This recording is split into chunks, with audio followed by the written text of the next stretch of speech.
I'm E.G. Marshall. In our lives, we all travel to many places where we will be the stranger. The unknown waits for us in other countries, other towns, even new roads, a different turn on an unfamiliar street. And are we really any different from the traveler of ancient times? Aren't we still dependent on the kindness and goodwill of others? Even the most suspicious of people must ultimately be confronted with a situation where he must trust his money, his possessions, or even his life to a stranger.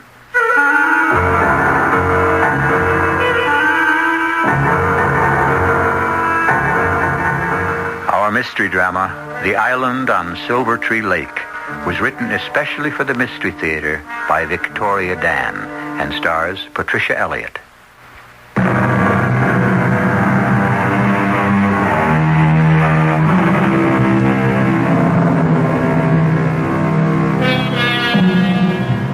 The world, they say, has gotten smaller. It grows smaller every day. This incredible shrinking process has to do with our advanced technology. There is scarcely a patch of ocean or earth anywhere that has not been duly accounted for on some vast atlas. The previous frontiers of mystery are rapidly losing their magic. The once untamable Amazon is falling victim to the bulldozer. Enchanted islands in the South Pacific are used for atomic bomb experiments. Still, with it all, there are places, even in this country, that remain relatively untouched by the mass of civilization. Places that we call the back roads of America.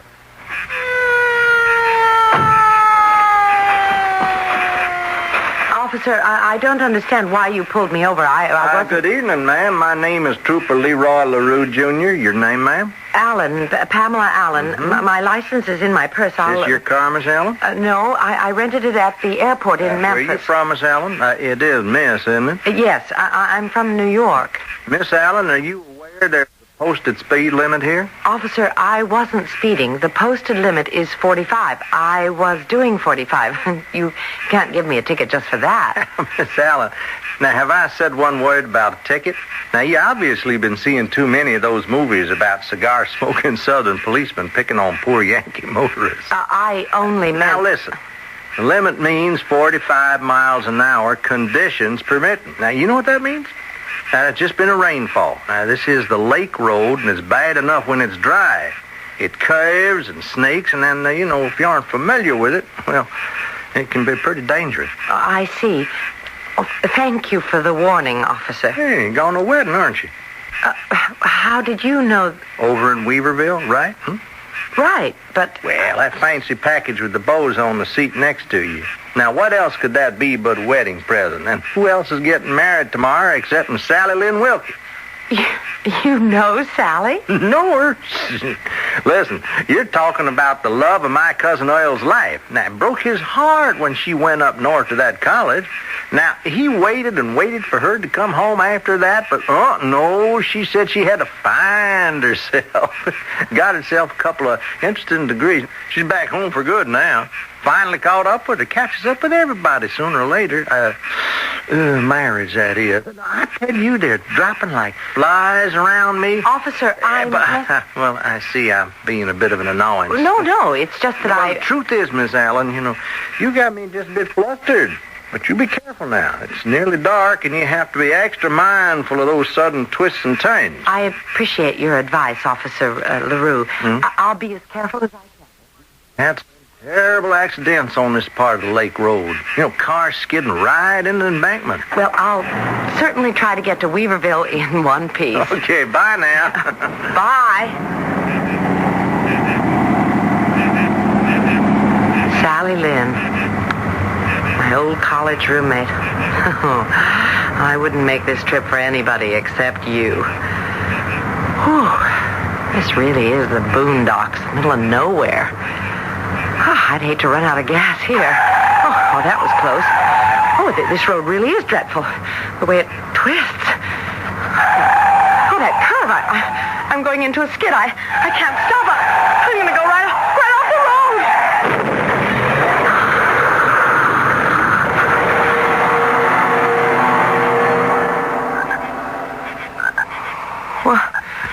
Well, what happened? I must have blacked out. Oh, no. Look at the car. The windshield. Everything. What a mess. Well, at least I seem to be in one piece. Now what am I supposed to do? I'm in the middle of nowhere. It's dark.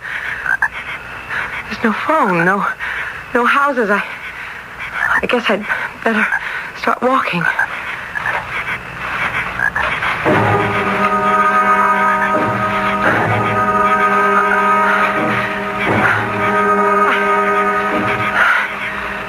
I must have walked halfway around the lake by now. There's nobody. There's nothing. Oh, wait a second. Oh, out there ahead. A dock. I think I see a boat. Oh, it is someone. Hey, hello there. What was that? Oh, am I glad to see you, sir. I didn't think there was anyone around here for miles. Oh, I'm here. Always here. I just ran my car into a ditch a few miles back, and I would really appreciate some help. Oh, had an automobile accident, you say? Yes. Where would the nearest gas station be? Ain't none, except in town. Oh, that's over 5 miles in the dark. Well, but is there a house nearby? Nope, not that I know of. Well, but what's that out there? Out where? I think I see some lights out in the center of the lake. Oh, don't you know what that is? No. Should I? Well, that's the Silver Tree Lake Resort. Resort? Out here in the middle of nowhere. Not many people have heard of it. It's very, how do you say, exclusive? Would they have a telephone there? You mean you'd want to go there? Well, yes, just to use their phone. I don't know. You make it sound as if they've got guard dogs or something. Oh, they do. A big brood of a German Shepherd. But he don't bark at me. I mean, in my boat. He knows me. I make deliveries at the island. Drop off guests a couple times a week. Supplies, the Sunday paper. Well, might you be able to give me a lift over in your launch here? Oh, I'd be happy to oblige you, miss, for a fee. Yeah, the going rate is $50. Well, all right. Now, don't misunderstand me. I'd take you for nothing, but it's been a slow week, and, well, the price of gasoline these days... Never mind. Here's your money, Mr. Oh, just call me Charlie. Come on, hop in now. Watch your step.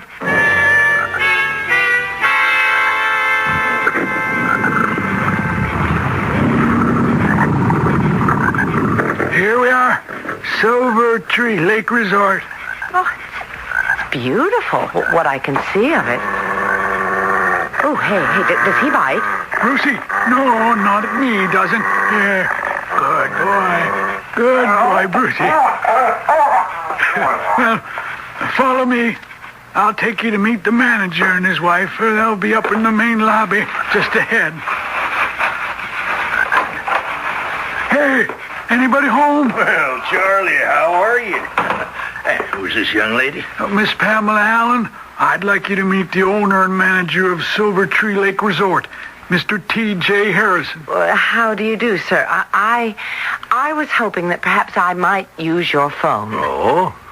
I've just badly ruined my car. Yes, you had an accident. Yes, so you have, Miss Allen. I can see you hurt yourself. No, not really. I would just like to use the phone. Oh, well, I'm afraid it's impossible. The switchboard's out of order till the morning. Hey, that storm we had early this afternoon knocked some wires down. Oh, I see. You know, the best thing you can do now is to get some rest. We can put you up one of the guest rooms. There's plenty of space. Well, I don't know. What credit cards do you accept? Credit cards? Miss Allen, you don't really think we charge you for our hospitality? I mean, to a traveler in distress? Well, this may be a hotel, but you're a guest of management. Now, haven't you ever heard of Southern hospitality? Well, I appreciate it, Mr. Harrison. Vonnie. Hey, come on out here, honey. Vonnie, here's my wife. What is it, TJ? I was just sitting down to dinner. Honey, this is Miss Pamela Allen. She had an accident with her car. Oh, I'm sorry to hear that. So I insisted she stay the night, rest up. Of course. But I don't want to put you to any trouble. No trouble at all. Is it, Vonnie? No, of course not. I'll show you to your room. Oh, it's a lovely room, Mrs. Harrison. Please call me Vonnie. And I wish you'd call me Pamela. I can't tell you how much I appreciate your kindness. We're kind of a simple place here, but I think you'll find everything you need. Try to get some rest. You must have had quite an ordeal.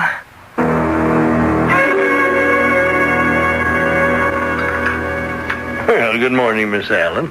Did you sleep well? Yes, I did. Thank you very much. Again. I was wondering about the telephone. I understand you didn't have supper last night. Now, I insist you sit right down this instant and have a nice big country breakfast. Oh, thank you, but I never have much of an appetite in the morning. I really wanted to call the gas station about my car. Look, this buffet. Now, what would you like? Ham, sausage, hash browns, fresh root cup? Hey, do you like sweet rolls? Just a cup of tea. Well, now you just sit right down at that table over there, and I'll have Orville bring you a tray. Good morning, Pamela. Did you sleep all right? Great. I want to thank you. Really. Listen, Bonnie, I don't mean to appear anxious, but are the phones still out of order? What? The telephones. Are they repaired yet? What telephones? Well, you know, the ones that connect you to the mainland. We don't have any telephones here. What? But your husband told me last night. You must be mistaken. There have never been any telephones here at Silver Tree Island Resort.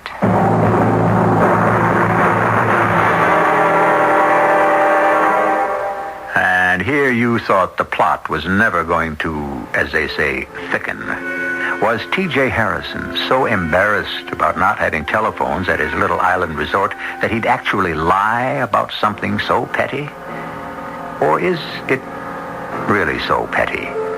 What ulterior motives could anyone possibly have for something like that? He must have lied for a reason. In any event, he'll have a chance to explain himself when I come back with Act 2.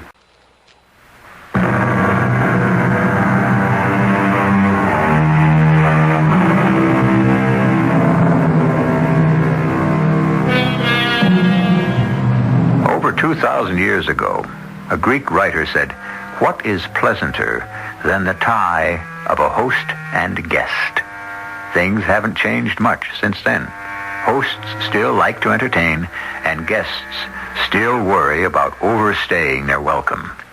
Pamela Allen, en route to the wedding of an old friend in the back country of Mississippi, has just spent the night at a hotel in the middle of a lake, following the promise of the hotel manager that the phones would be working in the morning. Now it seems her very gracious host neglected to tell her that there aren't any phones on the island. No phone? No, of course not. But why would your husband tell me there were phones if there really weren't? You were in such a state, he probably didn't want to upset you. Well, what kind of a place doesn't have telephones? Pam, you have to understand, Silver Tree Island is a place where people come to escape the pressures of the outside world. They leave their cares behind. No television, no radio, no telephones. The people prefer it that way, and we cater to our clientele. I guess that makes sense, but still Sure it makes sense. TJ is the perfect host. Oh, hey, here comes Orville with your breakfast. Thank you, but I'm really not very hungry. Nonsense. You've got to eat something. You went to sleep on an empty stomach. Orville, this here is Miss Pamela Allen. Here's your tray.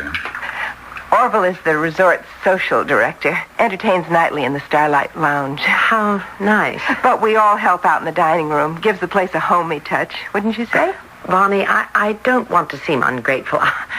But, you see, I'm expected at a wedding this evening. I really have to get someone to tow the car. It's rented. I've got a lot to do. I was wondering if after breakfast... Hey, now, don't worry about a thing.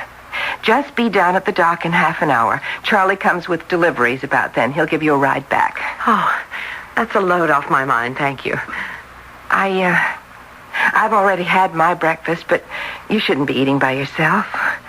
Say, Orville, why don't you sit here with Miss Pamela Allen? All right. Won't you excuse me? I think I see TJ. You're not eating anything? I never eat in the morning. Orville, how long have you been working here at Silver Tree Island? Work? Well, that's what you do, isn't it? You're resident social director? I don't call it work. I call it music. You'll hear me tonight after dinner. I won't be here. Sure. That's what they all say. What all who say? The guests. Oh, I'm not a regular guest. Well, they all say that, too. What are you talking about? Don't you know by now? They're not going to let you get away so fast. Do you mean to say that they're going to try to get me to stay longer as a regular guest? Well, you could put it that way, yes. That's ridiculous. Charlie's taking me back in his boat as soon as he drops off some supplies. Mm-hmm. Why do you sound so skeptical? Skeptical? Heck, I'm not skeptical. In fact, I'll walk you down to the landing myself.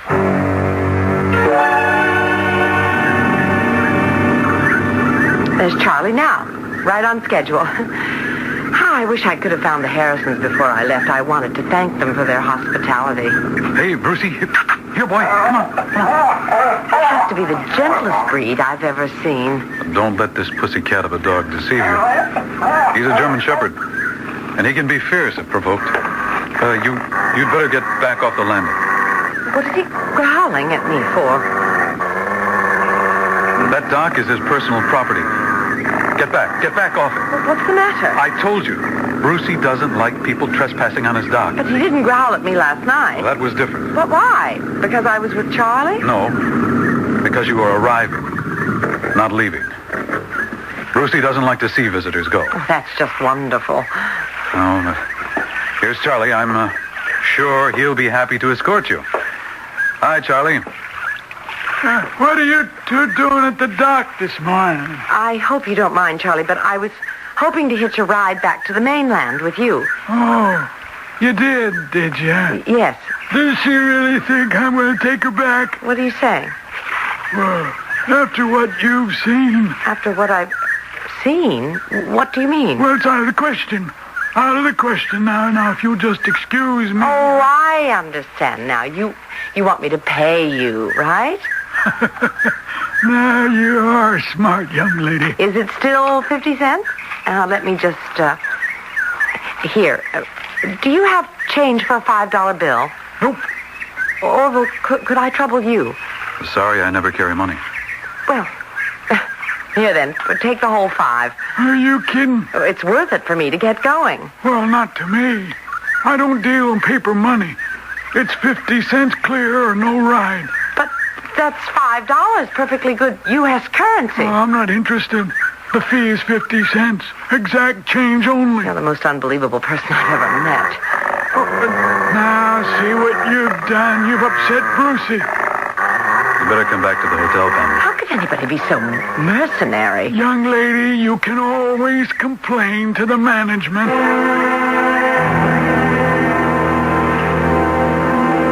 Well, I'm afraid my hands are tied, Miss Allen. Charlie is an independent operator. But surely, Mr. Harrison... Now, over the years, he's developed what might appear to outsiders as somewhat eccentric ways. Yeah, now, one of them is the 50-cent charge.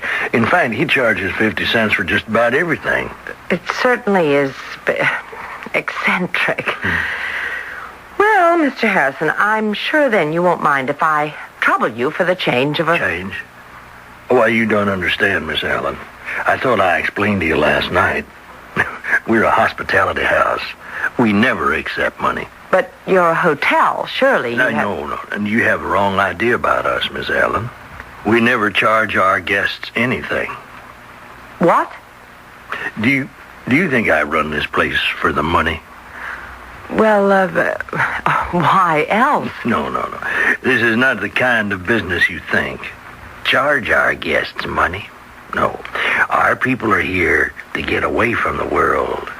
Now, money is the root of all anxiety and all frustration. Mr. Harrison, if you don't believe in charging money, it's no affair of mine. But I've got to be in Weaverville by early this afternoon. Now, first, you told me some story about there being phones on the island, which there aren't. And then your wife told me I'd be sure to get a ride back with Charlie, except now it appears I can't do that unless I come up with exactly 50 cents, which you say you don't have. Now, what is going on here, Mr. Harrison? Don't you know? No, I'm quite confused. Well, then I'll clear things up for you. We like you very much and would like to invite you to stay. Stay? Here? That's right. You see, well, I wouldn't normally be so pushy, but Vonnie really likes you. And Vonnie doesn't often take to people. I mean, she really seems to get along with you. I'm very glad, but still... Vonnie has been ill recently. I am sorry to hear that. And already you sort of, brung her spirit back into her face, the shine back in her eyes. Oh, there is nothing like the companionship of young people, especially when her husband is such an old fogey like me. Oh, you're not old, Mr. Harrison. Well, thank you, but the truth is I am twice as old as Vonnie, and sometimes there's that unavoidable, what is it they used to say, generation gap. Well, at least, couldn't you stay the weekend? I told you I have to be in Weaverville by this afternoon. Well, why don't we discuss this after lunch? After lunch? We just had breakfast. Will you excuse me, Miss Allen? I'm wanted at the desk. A new guest. Mr. Harrison, After lunch, Miss Allen. Talk to me after lunch.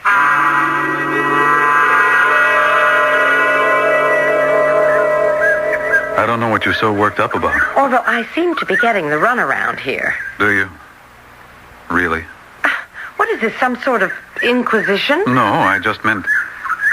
Well, you seem to enjoy it here. A person has to be a fool to want to leave a place like this. Listen. That's a very rare nightingale. Stay, Pamela.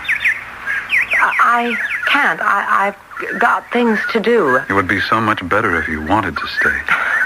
You make it sound as if I have no choice. But you don't.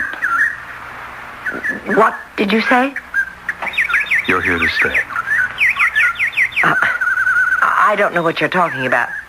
You can't go back. You know you can't go back. Nobody can ever go back. What?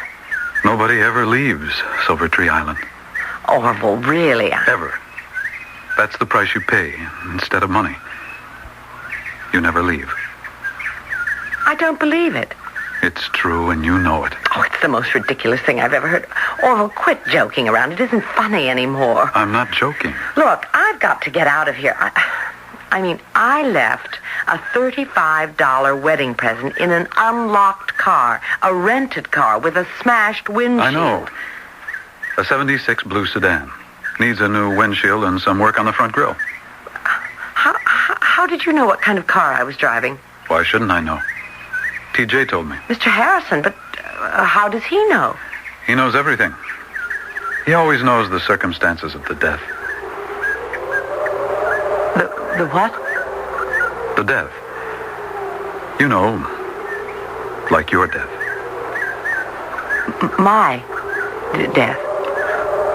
What is it? He said it was some kind of a head injury, I think.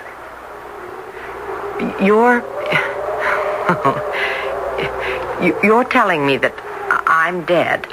What do you think I'm doing? I don't like your sense of humor, Orville. It's very sick. Pamela, why don't you face facts? You had an accident. You died. It happens to the best of us. And you're out of your mind. I'm alive. No, you're just a soul, like the rest of us. You know you're dead, and you know where you are. Oh, and where am I supposed to be? Where all souls go. The island of the dead. The island of the... what? Of the dead. Otherwise known as Hades.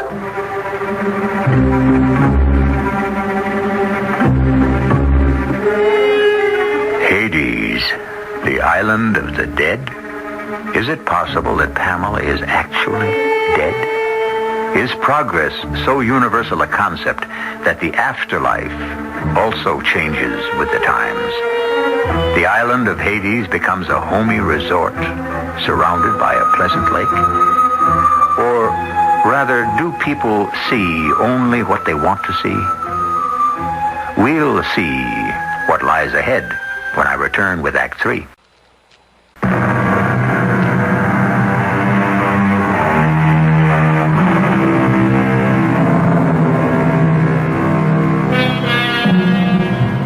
For thousands of years, Western civilization has held onto its belief of some kind of afterlife. Greeks and Romans had legends of an underworld called Hades, run by a gloomy Olympian god and his young, pretty wife. The dead reached Hades by ferrying across the dark river Styx and were greeted at the gates by a huge three-headed dog named Cerberus. Now, in our story, we have a pleasant southern resort island, the owner and his younger wife, and an ominous German shepherd guarding the boat dock. If there are any parallels, well, they really aren't intentional. Hades. You're telling me that this place is Hades. It is. This whole thing is ridiculous. You skidded off the road. All right. You say you blacked out? Yes. But you weren't in the car when you regained consciousness? No, I was on the grass somewhere. Somewhere. Don't you remember? Actually, it's all hazy now. Anyway, it's not important. Oh, but it is. You regained consciousness outside your car, a distance from your car. You were thrown from your car. I don't remember. I don't know. Thrown from a car, and you don't have a scratch on you. Going over 45 miles an hour. Don't you see? You're beginning to forget already. That's part of it. What kind of car were you driving? I can't seem to recall. Mm-hmm. What color was it? I don't remember. You see? The wind of forgetfulness. Oh, you're just trying to frighten me. I'm just trying to make you see the truth. I've got to get moving or I'll be late. Late for what? Do you remember where you have to be? Of course. I've got to go over to the, strange. I can't seem to... Remember? I told you. Face facts. You're a resident. A permanent resident of Silver Tree Resort. No. There must be some explanation. Pamela, wait. You can't go. There's no way off the island, don't you see? Come on, Brucey. Let me go past. Come on, boy. I'm not going to steal the boat. He'll bite, you know. So if I'm dead, I won't feel it. Oh, you'll feel it all right. I don't understand this. I don't understand any of it. Why won't anyone let me leave?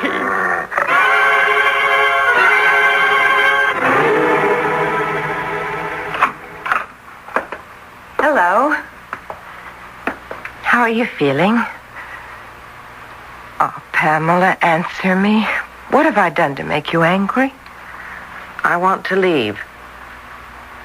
Nobody will let me leave. Is this such a bad place? No, not really. Has anyone treated you unkindly, made you feel unwelcome? No. Then what's the problem? Bonnie, is this place really... Yes, it is.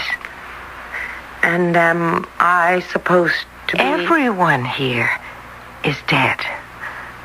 That's what makes Silver Tree Island Resort so, exclusive. The ultimate in exclusiveness, if that's the appropriate word. I'm really dead. Hey, it's not so bad. I'm 27 years old. What did I ever do to... Pamela, I was a lot younger than you when I came here. I cried and I wanted to go home, but, well, what's done is done. I'm here. And it really isn't that unpleasant. We can be friends. Orville seems to like you, and he usually doesn't bother with people. I'd be very flattered if I were you. 27 years old. And I never really loved someone. You might as well face facts. Why? Because that's the way things are. Why do I have to accept that? Because you have to. That's why. Bonnie, I don't have to accept anything. But you do have to. Some people, most people, almost all people, but not me. And what do you intend to do about it? Bonnie, when I go into a store and they sell me something and I decide I don't want it, I go right back and I return it. Even if the store has a strict no return policy, I return it and I get my money back. Do you know why? No. Because that's how I was raised. My mother told me, Pamela, never let anyone sell you something you don't want to buy, and I never have. But this is different. How is it different? You're talking about a non-returnable item. That's where you're wrong, Bonnie. Everything is returnable. TJ, honey, Pamela here wants to talk to you. Yes, well, sure. Is everything all right, Miss Allen? No, everything is not all right. Oh, no? Well, what's wrong? I'll take care of it right away. I am not pleased with the services of this establishment. What? How can that be? I find the quality not to my satisfaction. Well, what exactly don't you like? Is it the food? You call that food? I've eaten sandwiches out of vending machines that tasted better. Oh, you can't mean that. I insist you provide transportation for me back to the mainland. Well, I will oblige you in any way a good host can, Miss Allen, and I'll improve your meals. I'll do anything a good host should. But the successful host is one who has made his guests feel so welcome that they never wish to leave. And I fear I have not succeeded with you. But never mind. I am working on it.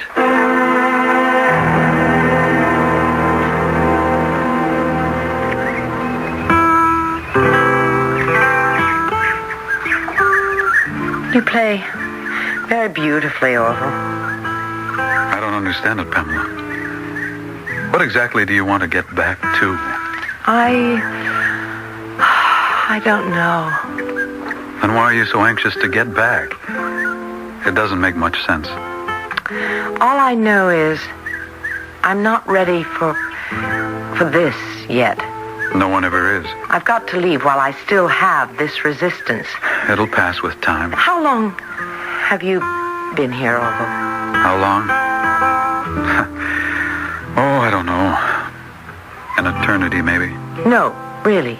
How long? So long I can't remember. But I know you can't ever leave here. I know someone who tried once. Who? Oh, there was this musician. He was at some kind of a concert, and his wife was at home, alone. There was this terrible accident, and the wife was dead. The man went out of his mind. He couldn't believe what had happened. I think I know that story. Do you? Yes, it's the story of... Well, let me tell you how it ended. The man knew where she'd gone, so he came here. Charlie took him across in his rowboat. There weren't powerboats in those days. And he went before the king of the underworld to beg for the return of his wife. At first, the king refused. But then the musician started to play his lyre. He played a song so sweet and sad, about a young girl painting flowers in an open field. A girl that the king had loved at first sight and brought down to the underworld to be his queen. And the king was moved to tears, told the musician he could have his wife. He could return with her to the world of the living, if only he didn't turn around and look behind him on the journey homeward. But he did look behind, didn't he? Yes. And Eurydice, the wife, vanished into dust, didn't she? Yes. Into dust. It was your wife, wasn't it? Yes.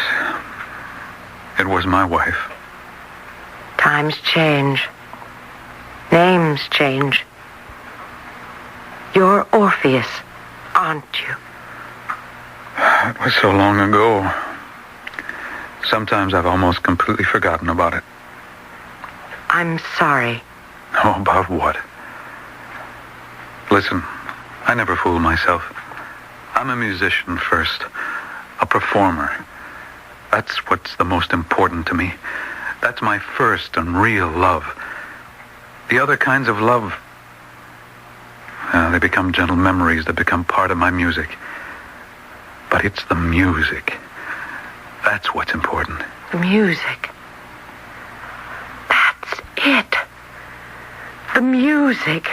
What is it? Orville, you're going to help me get out of here. Oh, no.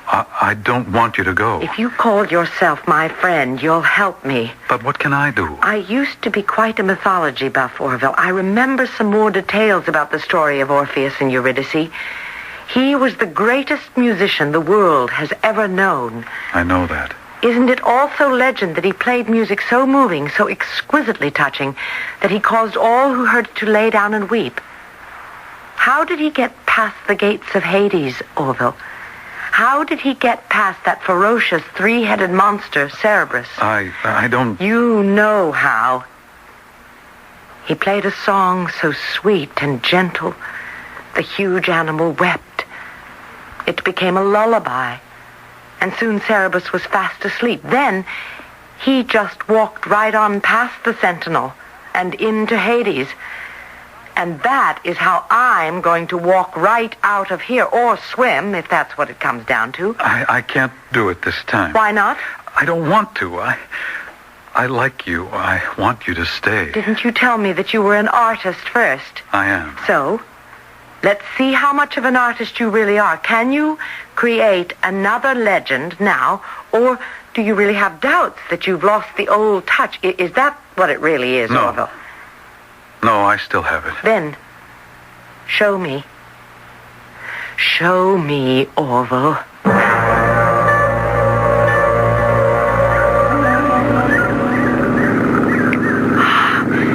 Better than I thought. I won't have to swim. I can take Charlie's launch. I don't know, Pamela. Start playing, Orville. Play more sweetly than you've ever played before.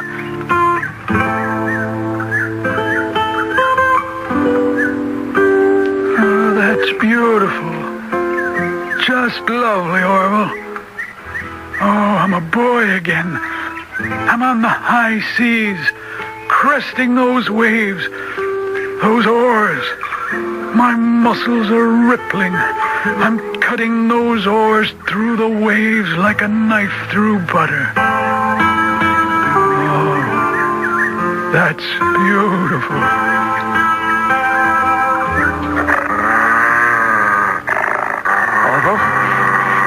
About him. Charlie's all taken care of. Now get rid of this dog. Here, Brucey. Here, boy. There.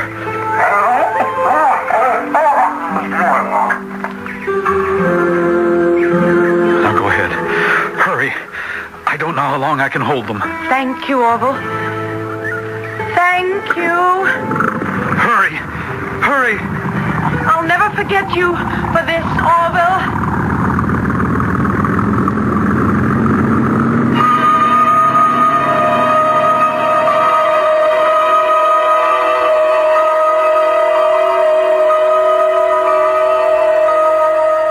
I'll never forget. Never forget. Hey! Never forget. Miss Allen, are you all right? Officer.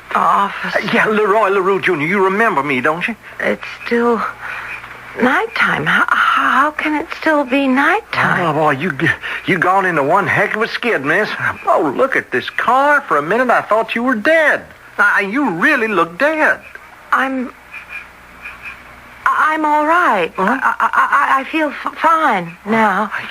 I don't understand it. I could have sworn you were dead. But the dead don't come back to life, do they? No, they don't, Officer LaRue. Of course, they don't.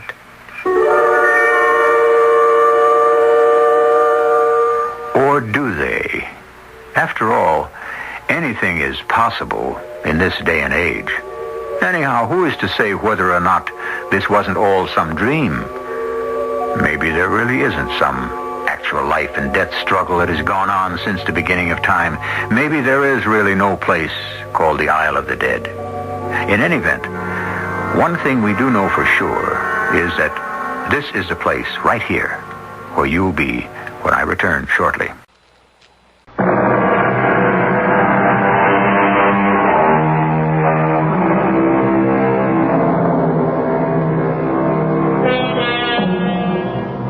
Today's lesson. Don't always feel you have to pay for something you don't want at the moment.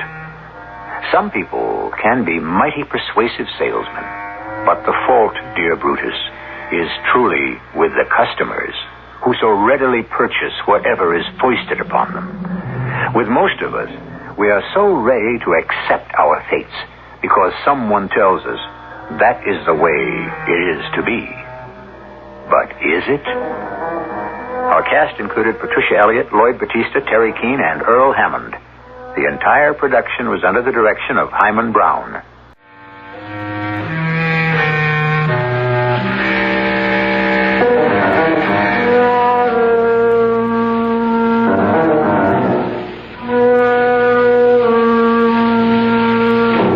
E.G. Marshall inviting you to return to our Mystery Theater for another adventure in the macabre.